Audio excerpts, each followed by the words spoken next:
en Goodman-Hillman, página 1653. Glucagón. Historia. Antes del descubrimiento de la insulina se identificaron poblaciones distintas de células en los islotes de Langerhans.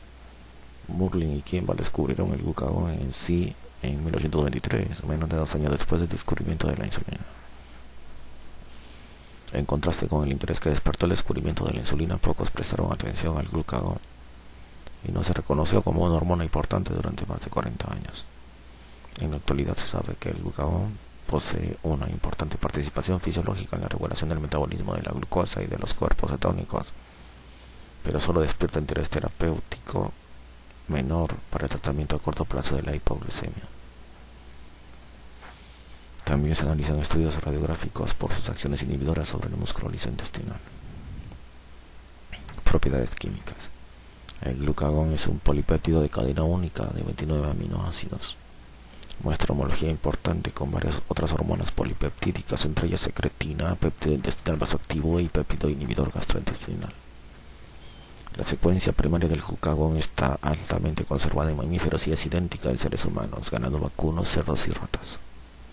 El glucagón se sintetiza a partir del preproglucagón, un precursor de 180 aminoácidos con 5 dominios procesados por separado.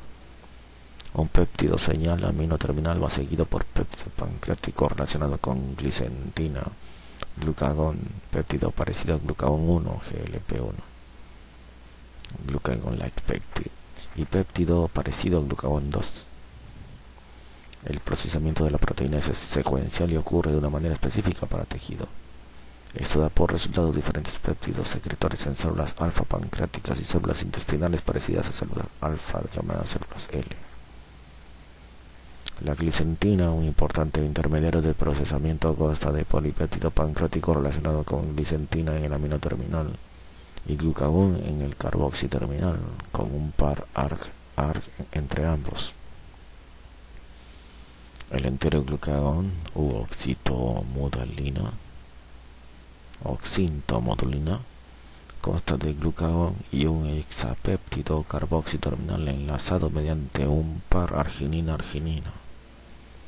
La naturaleza altamente controlada del procesamiento sugiere que a esos péptidos pueden tener funciones biológicas distintas.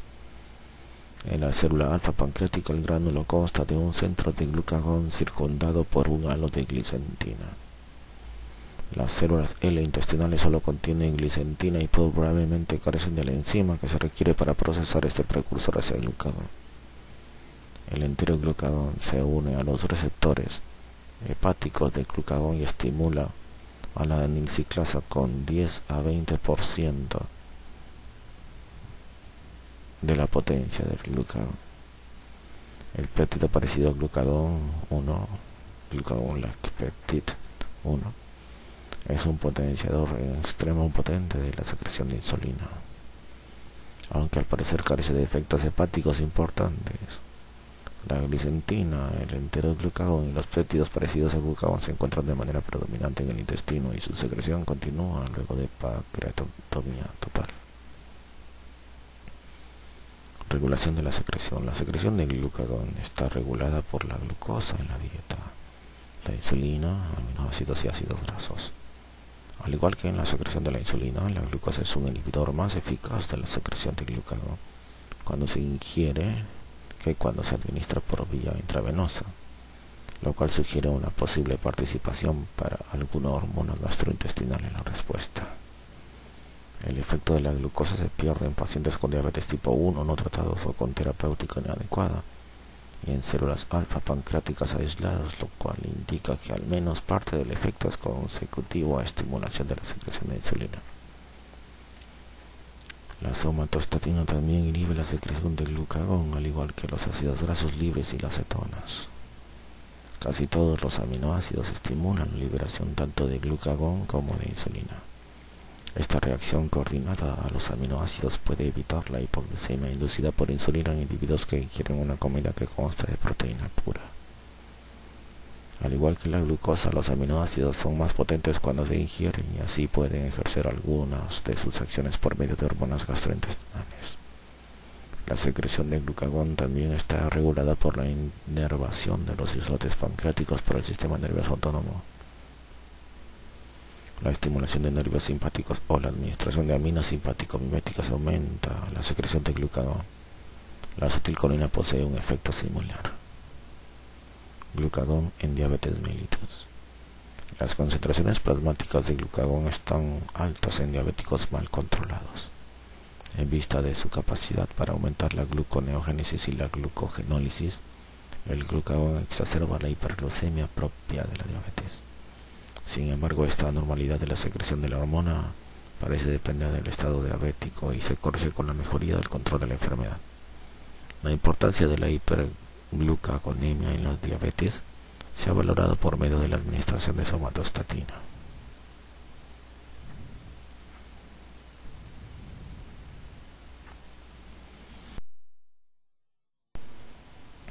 Aun cuando ésta no restituye el metabolismo de la glucosa a lo normal, hace muy lenta la velocidad de aparición de hiperglucemia y cetonemia en sujetos con diabetes tipo 1 que muestran insulinopenia.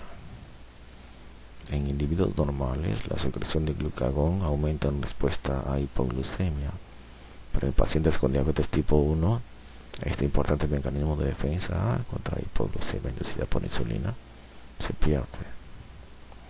Desintegración. El glucagón se desintegra de manera extensa en hígado, riñones y plasma, así como en sus sitios de acción. Su semivida en plasma es de aproximadamente 3 a 6 minutos. La eliminación proteolítica del residuo de histidina, amino terminal, conduce a pérdida de la actividad biológica.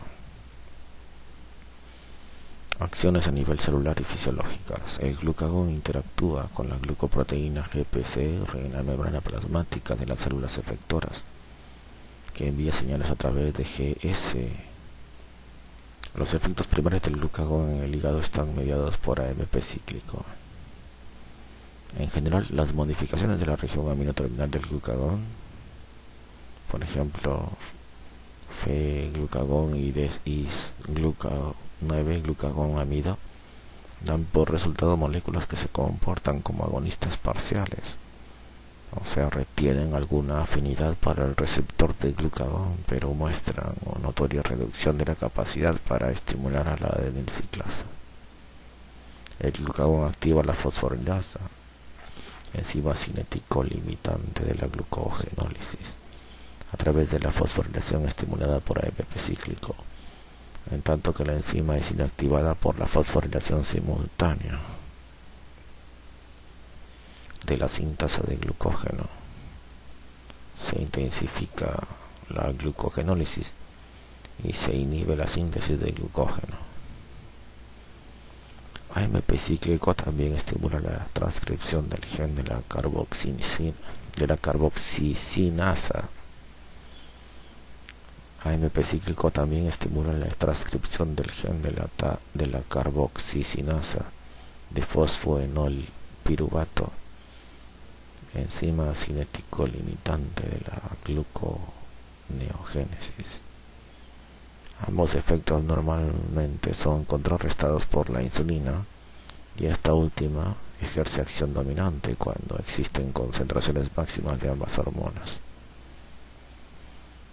El AMP cíclico también estimula la fosforilación de la enzima bifuncional 6-fosfofructodosinasa, fructosa 2,6-bifosfofatasa. Esta enzima determina la concentración celular de fructosa 2,6-bisfosfonato, que actúa como un potente regulador de la gluconeogénesis y glucogenólisis. Cuando la concentración de glucagón es alta con respecto a la de la insulina, esta enzima se fosforila y actúa como una fosfatasa, lo cual reduce la concentración hepática de fructosa 2,6-bifosfonato. Cuando la concentración de insulina es alta en comparación con la de glucagón, la enzima se desfosforila y actúa como una sinasa, lo que incrementa las concentraciones de fructosa 2,6-bifosfato. La fructosa 2,6-bisfosfato interactúa de manera alostérica con la fosfofructosinasa 1, la enzima limitadora de la velocidad en la glucólisis, lo que aumenta su actividad. De este modo, cuando las cifras de glucagón son altas, la glucólisis queda inhibida y se estimula la gluconeogénesis. Esto también conduce a un decremento de la concentración de valonil-CoA, estimulación de la oxidación de ácidos grasos y producción de cuerpos cetónicos. Por el contrario, cuando las concentraciones de insulina son altas, se estimula la glucólisis y la gluconeogénesis, y la cetogénesis quedan bloqueadas. El glucagón genera acciones en otros tejidos además del hígado, especialmente a concentraciones mayores. El tejido adiposo estimula a la adenilciclasa e incrementa la lipólisis. En corazón, el glucagón aumenta la fuerza de contracción. Asimismo, tiene efectos relajantes sobre el tubo digestivo. Esto se ha observado con análogos que al parecer no estimulan a la adenilciclasa. Algunos estudios, entre ellos del hígado, poseen un segundo tipo de glucagón que está enlazado con la generación de trifosfato de inositol y P3, diacilglicerol y calcio. Aún hay dudas acerca de la participación de este receptor en la regulación del metabolismo. Aplicaciones terapéuticas. El glucagón se utiliza para tratar hipoglucemia grave, particularmente en diabéticos cuando no se dispone de glucosa por vía intravenosa. Los radiólogos también lo usan por sus acciones inhibidoras sobre el tubo digestivo. Todo el glucagón que se usa en clínica se extrae de páncreas bovino y porcino. Su secuencia es idéntica a la de la hormona humana. Para reacciones de hipoglucemia se administra 1 miligramo por vía intravenosa, intramuscular o subcutánea. En una urgencia se prefiere una u otra de las primeras dos vías. Se busca mejoría clínica en el transcurso de 10 minutos para minimizar el riesgo de daño neurológico por hipoglucemia. El efecto hiperglucemiante del glucagón es transitorio y puede ser inadecuado cuando se agotan las reservas hepáticas de glucógeno. Después de la respuesta inicial al glucagón, se administrará glucagón o se recomendará a los pacientes que coman para prevenir hipoglucemia recurrente. Los efectos adversos que se observan con mayor frecuencia son náuseas y vómitos.